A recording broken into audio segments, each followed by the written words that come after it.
Well, first, thank you. This is our 4th meetup. Just raise your hand if this is your first time here. Wow, that is great. That just shows the growing community that we have out here in Las Vegas. Today, obviously, the discussion is NFTs and seems to be the hot topic. No matter where I go, people just want to continually talk about it. So I'm going to discuss a little bit about this new NFT archaeological gold rush, which is what they're calling it, and my specific investment, which is called Mooncats, which is the first ever generative art project on Ethereum. Yes, I know that sounds a little bit loaded. Please, if anyone has any questions, stop me along the way. I know this is very complex. So this is my OpenSea account with different Mooncats. Yeah, they look pretty basic, as some people like to say. Like, these are 8-bit Mooncats. These were created in 2017 and abandoned during 2018, and then rediscovered in 2021. And what I mean by that is there's kind of a consortium now of people and developers going through the Ethereum blockchain history, and they're finding these abandoned NFTs and kind of reviving them. And for a lot of people, they see this as a gold rush, because if this is a digital art future, which a lot of people are seeing, where, I don't know if you saw, but the highest NFT sale so far this year is $69 million at Christie's auction house. And so now Christie's and Sotheby's, which are two of the most iconic auction houses in the world, are now beginning to auction off a lot of different NFT projects, because they're basically validating it as a new specific art field. So this is me actually making an announcement 2 weeks ago. The rumors are true. I'm selling these Mooncats at Sotheby's. And as we move in a little bit more, this is the NFT specialist for, as you could see, for Sotheby's.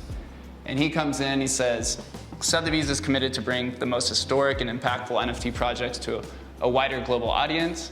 Mooncats are among the very first on-chain generative projects from 2017. This is another tweet from Non-Fungible Noah, who is the NFT guy at Christie's, which is actually a tweet from today.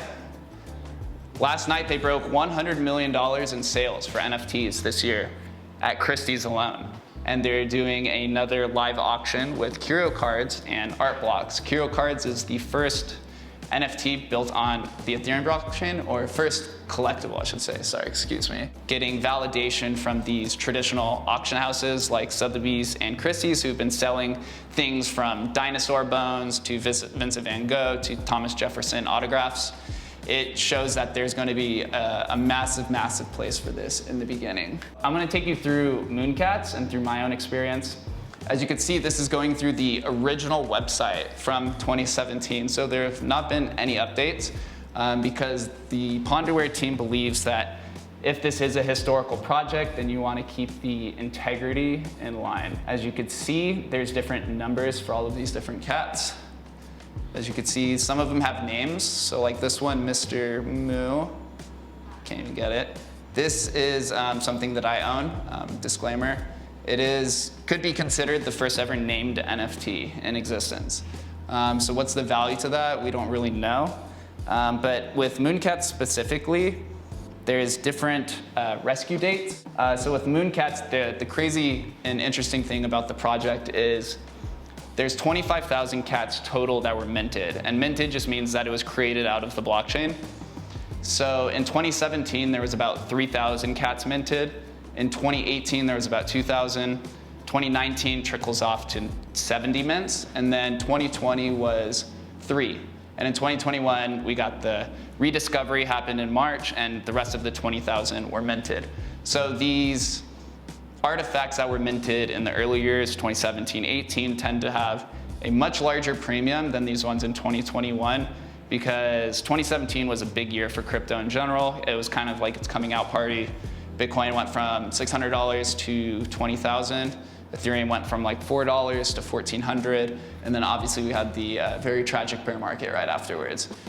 So you see there's different shades of all these different ones. And yes, they all do look very similar. That's something that some people like to kind of attack it. But with this project specifically, here's the volume. As you can see, There's a steady, this is the average price, is trending upwards, where you could see these weird volume spikes.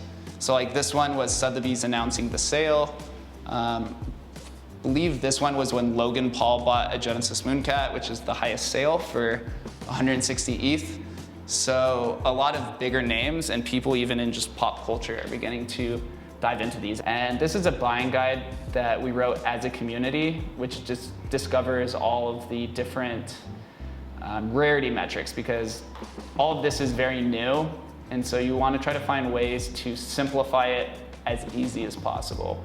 So I have a YouTube series which this helped actually the Sotheby's specialist reach out to me and said that he found me through this YouTube channel.